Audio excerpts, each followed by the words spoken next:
লাজুর কাছে ক্ষমা চেয়ে নিজের সব ভুলের প্রায়শ্চিত্ত করছে বনলতা। আমরা এমনটাই দেখতে পারব আজকের পর্বে। বিস্তারিত জানতে ভিডিওটি দেখতে থাকুন।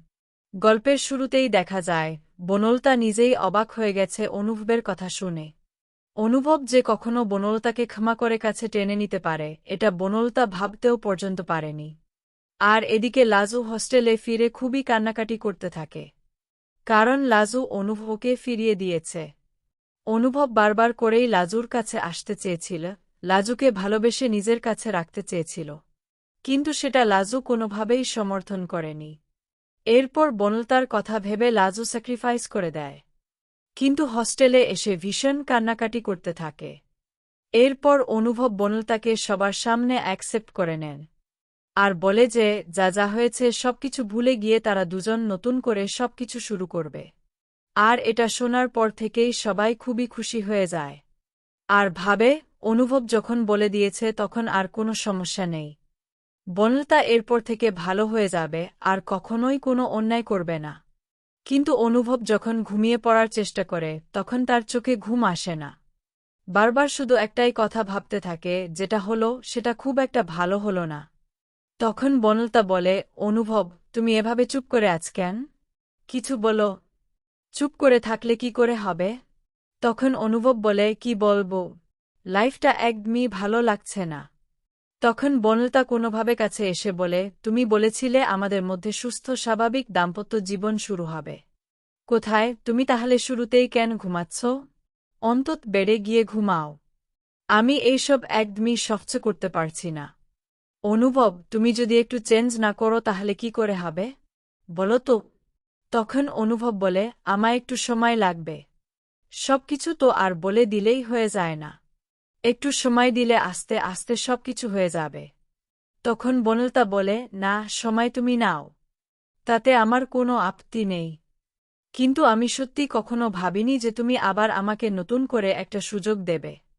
আমার যে কি আনন্দ হচ্ছে তোমাকে বলে বোঝাতে পারব না।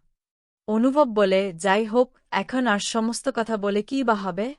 যা হওয়ার তা তো হয়েই গেছে। আমি তো বলেছি যে আমি তোমাকে সুযোগ দিয়েছি। তুমি সেই সুযোগটা কাজে লাগাও, তাহলেই তো হয়। তখন বনলতা মনে মনে ভাবে, অনুভব যখন তাকে একটা সুযোগ দিয়েছে তখন সে আর কখনো কোনো ভুল করবে না। যা হবে সে এবার ঠিক তাই করবে। আর এই সব কিছুর পিছনে লাজুর অবদান অনস্বীকার্য। এটাই ভাবতে থাকে বনলতা। তাই লাজুর কাছে গিয়ে লাজুকে একবার অন্তত থ্যাংক ইউ বলবে, আর লাজুর সাথে যা যা অন্যায় করেছে তার জন্য ক্ষমা চাইবে, এটাই ভেবে রেখেছে বনলতা। পরের দিন সকাল হতেই লাজু তার বন্ধুদের সঙ্গে কলেজ ক্যান্টিনে কথা বলতে থাকে। আর বলে যে হস্টেলগুলো তো কিছুদিনের জন্য ঠিকঠাক করা হবে, আর সেজন্য সবাই বাড়িতে যাচ্ছে। কেউ নিজের জায়গায় যাচ্ছে। তুই কোথায় যাবি লাজবন্তী? লাজবন্তী বলে, কি জানি, আমি এখনো কিছু ভাবিনি। দেখি কোনো হোটেল ফোটেলে যদি থাকা যায়। তখন বন্ধুরা বলে, তোর কোনো আইডিয়া আছে? এই শহরে একটা ভালো হোটেলে গিয়ে থাকতে প্রতিদিন কত টাকা খরচা হতে পারে? তখন লাজু বলে, তাহলে আর কি বা করতে পারি? কিছু তো আমাকে একটা করতেই হবে, তাই না? রাস্তায় তো আর পড়ে থাকতে পারব না। বন্ধুদের মধ্যে একজন বলে, তুই আমার বাড়িতে চল। কোনো সমস্যা নেই। আমার মা খুবই ভালো, আর আমার বাড়ির লোকেরও কোনো সমস্যা হবে না। কিন্তু লাজু বলে, এটা তো ঠিক না। আমি যদি যাই তোদের অসুবিধা হতে পারে, তাই না? বান্ধবী বলে, কিসের অসুবিধা? কোনো অসুবিধা হবে না। শুধু একটা চল না।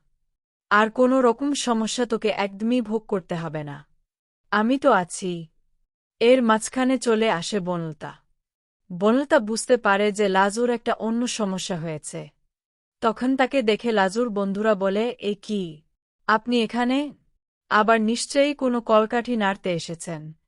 বনলতা তখনই অনুভবের কথাই বারবার ভাবতে থাকে। লাজু ভাবে, অনুভব কি আবারও বনলতা দিদির সঙ্গে কিছু করেছে? এরপর লাজু বলে, তোরা চুপ করবি। বনলতা দিদি, বসো না। কিছু বলবে?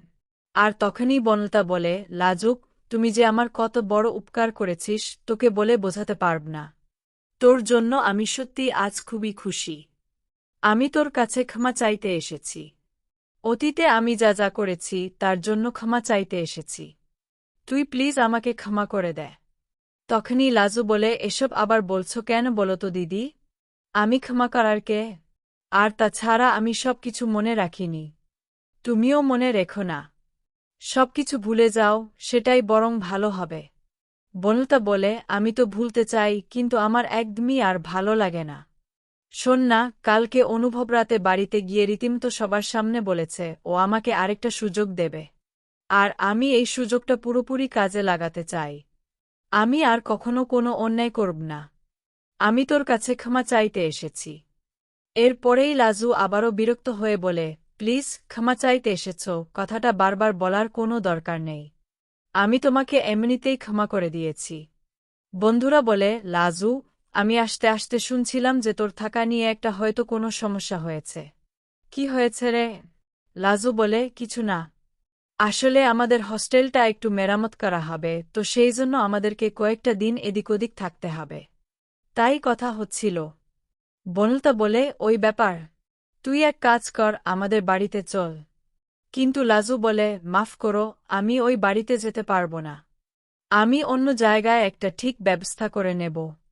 কিন্তু আমাকে ওই বাড়িতে থাকতে যেতে বলো না।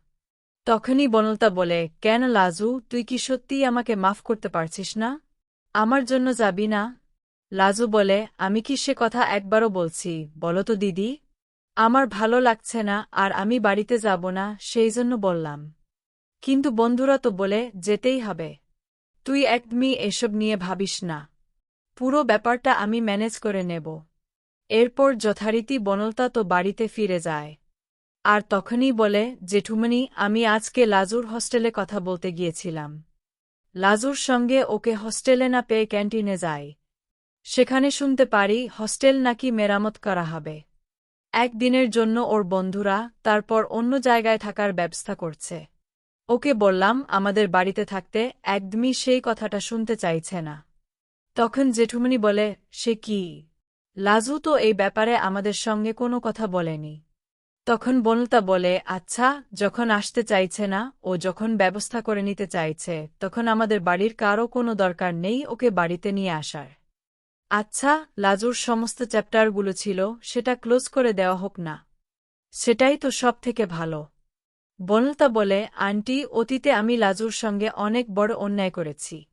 হয়তো লাজু আমাকে ক্ষমা করে দিয়েছে, অন্য কেউ হলে কখনোই ক্ষমা করতে পারত না। কিন্তু আমি একটা কথা এখন বলতে চাই। লাজু বাড়িতে আসুক, এই বাড়িতে থাকুক, আমার তাতে কোনো সমস্যা নেই। তোমরা প্লিজ একটু বোঝার চেষ্টা করো যে আমি কেন এই কথাটা বলছি। এরপর অনুভব নিজে লাজুর সঙ্গে কথা বলতে থাকে একটা রেস্টুরেন্টে। আরও বলে, তোমার আমাদের বাড়িতে থাকতে অসুবিধা হচ্ছে কেন? তুমি কি ভয় পাচ্ছ যে আমরা আবার কাছাকাছি চলে আসব? লাজু বলে, এরকমটা কেন হবে? আমি এমনি যেতে চাই না। কিন্তু অনুভব বলে, তোমাকে হবেই, তুমি আমাদের বাড়িতে থাকবে, বুঝতে পেরেছ? লাজু ভাবে কি করবে? আবার ওই বাড়িতে যাবে নাকি অন্য কোথাও নিজের থাকার ব্যবস্থা করবে? বনলতা ভাবে, আমি আর সত্যিই কখনোই লাজুকে কষ্ট দেব না। লাজু সত্যিই তো আজকে যদি চাইত অনুভবের সঙ্গে থাকতে পারত। কিন্তু আমাকে থাকার ব্যবস্থা করে দিয়েছে। তাই লাজুর প্রতি আমার কোনো রাগ নেই, আর রাগ থাকবে না। তাই বনলতা সবকিছু ভুলে লাজুকে আবারও নিজের বাড়িতে এনে রাখতে চায়।